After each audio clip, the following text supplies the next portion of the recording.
Existe muito conteúdo na internet vendendo para você a facilidade que é arrematar imóveis em leilão.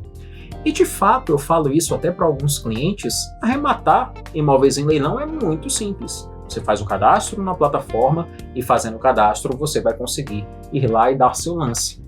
Porém, o que muita gente não te fala são todos os aspectos de preparo que você deve ter antes de fazer esse investimento, que não é como comprar um par de tênis na loja que você vai no shopping, não.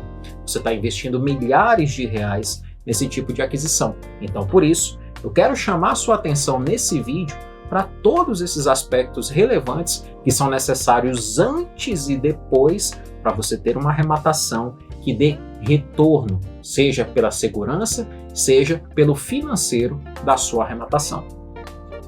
Eu tenho recebido contato de pessoas diariamente que nunca fizeram uma reforma nos seus imóveis, que ainda não adquiriram um imóvel numa compra e venda tradicional, muitas vezes nem tiveram a experiência de pesquisar ali nos anúncios imobiliários quanto está custando o metro quadrado na sua região. E por alguma razão elas tomaram uma decisão de arrematar imóveis em leilão. Eu acho essa decisão, no mínimo, precipitada. Não que você precise se tornar um especialista em leilões de imóveis para poder arrematar, longe disso. Mas também é interessante que você tenha alguma preparação mínima para você compreender que arrematar um imóvel em leilão significa um compromisso a médio e longo prazo. E esse compromisso, se você estiver municiado das informações, do preparo correto ao fazê-lo, você vai otimizar todo aquele recurso financeiro de milhares de reais que você depositou, que você pagou naquele imóvel oriundo de leilão. Mas essa falta de cuidado, ela é comum nas aquisições imobiliárias tradicionais, na compra e venda normal. Eu pergunto a você que já adquiriu seu imóvel na compra e venda no imobiliário ou mesmo de um imóvel na planta, se você se deu ao trabalho de ler todo aquele contrato ao qual foi colocado para você assinar, se você pesquisou o CNPJ daquela construtora, que de repente você está fazendo um negócio a longo prazo, para saber a saúde financeira dela, que tipo de questões judiciais eventualmente ela possa ter enfrentado nos últimos anos. A maioria de nós brasileiros não tem esse cuidado, às vezes nem quando vai comprar um veículo, em ler o manual desse veículo.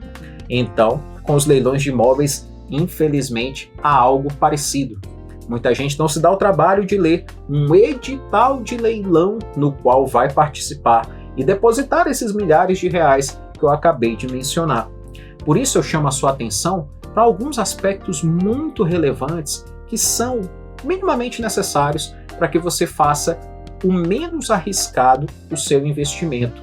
Então eu quero chamar a sua atenção nesse vídeo para alguns elementos mínimos, elementos básicos que você precisa ter cuidado, porque a nós falta um pouco de educação imobiliária, de entendimento imobiliário, para que a gente possa aplicá-lo também nas aquisições de imóveis em leilão.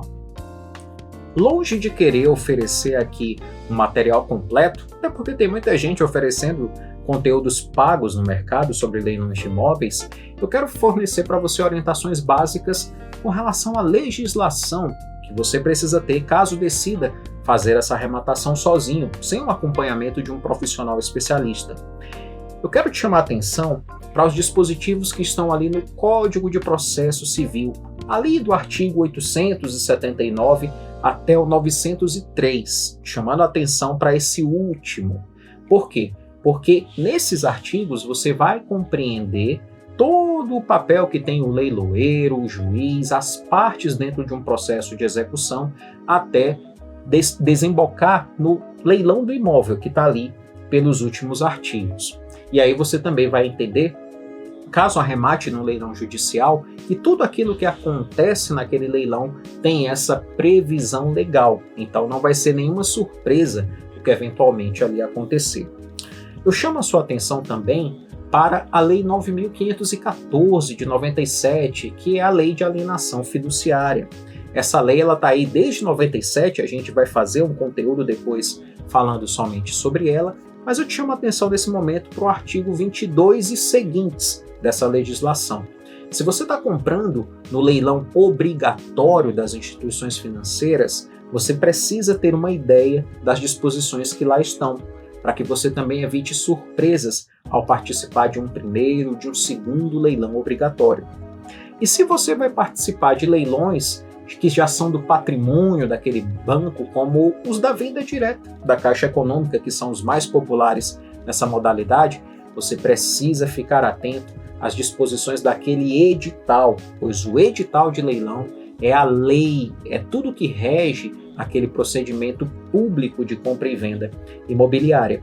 Só no edital da venda direta da Caixa Econômica, por exemplo, lá no meio tem mais ou menos uns 13 pontos, uns 13 tópicos que você precisa ter bastante atenção. Nesses editais de leilões, você vai encontrar tudo o que é necessário para que você possa se habilitar, se inscrever corretamente para participar daquele leilão. E não só isso, todo edital de leilão ele precisa ter a descrição de itens essenciais, itens básicos para a validade daquele certame, daquela venda pública. Alguns desses itens são o valor correto que está sendo proposto para aquela aquisição, a descrição minuciosa do imóvel com todas as suas dimensões, tanto de terreno quanto de área construída, se houver. É necessário entender também no leilão judicial o valor da dívida executada, por exemplo, para que você saiba corretamente qual valor está sendo perseguido naquele leilão. É importante você também saber, quando o leilão propuser a modalidade a prazo de pagamento, quais são essas modalidades? É parcelamento? É financiamento? É o parcelamento judicial, que depois a gente vai fazer um conteúdo só tratando disso, e todas as condições do pós-venda, do pós-leilão ali previstas, inclusive eventuais dívidas associadas àquele imóvel que podem interferir no resultado econômico desse leilão. Eu chamo a sua atenção para alguns aspectos que não são somente jurídicos, mas são pesquisas, são cuidados que você precisa ter para poder fazer um investimento em leilão assertivo. Eu chamo a sua atenção para a idoneidade, para a veracidade daquela plataforma que você decidiu arrematar.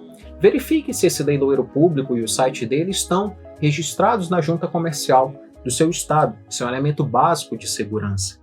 É muito importante que você veja quais documentos estão sendo fornecidos naquele site, naquela plataforma de leilão, porque assim você vai verificar se de fato eles correspondem à oportunidade que está sendo anunciada, como por exemplo a matrícula imobiliária, se ela é compatível com aquela oferta de imóvel que está sendo ali apresentada. É muito importante também que você tenha uma noção mínima do impacto financeiro e faça esse planejamento para o pós-arrematação. Quais são os custos de ITBI do seu município, imposto de transmissão? Quais são os emolumentos cartorários que você vai ficar responsável? Se a gente está falando de um extrajudicial, escritura e registro, se a gente está falando de um judicial, carta de arrematação e posterior registro desse imóvel, e também eventual custo mínimo que seja de uma reforma desse bem. Então todos esses aspectos, em que pesem não serem jurídicos propriamente, são muito importantes para que você faça um investimento seguro e assertivo no leilão de imóvel. Tendo a atenção que eu estou destacando aqui para você e adotando o hábito da leitura, que infelizmente a gente não observa, que a gente não fica tão atento quando a gente visualiza ali 3, 4, 5 parágrafos numa página ou vários deles no edital de leilão, eu tenho certeza que você vai se livrar de algumas das ciladas, das pegadinhas, cascas de banana que tem nos leilões de imóveis. Para você ter ideia, eu atendo muitas pessoas que arremataram direitos de imóvel sem saber que naquele imóvel tinha uma alienação fiduciária da Caixa Econômica, por exemplo. Muito comum, cada vez mais comum, infelizmente. Conheço pessoas também que arremataram parte ideal de um imóvel sem saber que só estava sendo vendida a metade ou um terço daquele bem. Então, a leitura prévia, a leitura atenta do edital de leilão, ela vai evitar esse tipo de problema.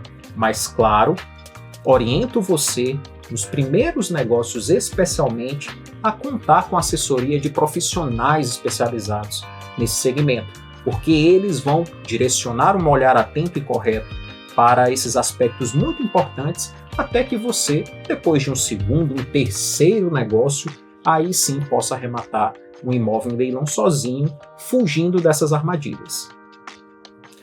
Agora que você sabe dos cuidados básicos para fazer uma arrematação de imóvel mais segura, evitando armadilhas e ciladas que tem nesse segmento, eu te convido a não só consumir conteúdos desse segmento, mas também conversar com profissionais, conversar com advogados, corretores, pessoas que sejam especializadas no assessoramento de arrematantes em leilões de imóveis. Afinal de contas, você está investindo milhares de reais do seu patrimônio, transformando ele num imóvel.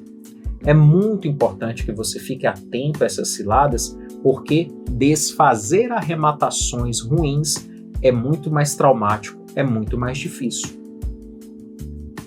E agora que você está mais atento ao que vem antes e depois da arrematação em leilões de imóveis, eu te convido a se inscrever no nosso canal. Acompanha também as nossas redes sociais, em especial o Instagram, o LinkedIn. Nessas redes a gente está sempre publicando conteúdos todas as semanas, e aqui no YouTube, pelo menos uma vez por semana, a gente quer dividir com você informações valiosas sobre os leilões de imóveis. Eu te espero no próximo vídeo. Até a próxima!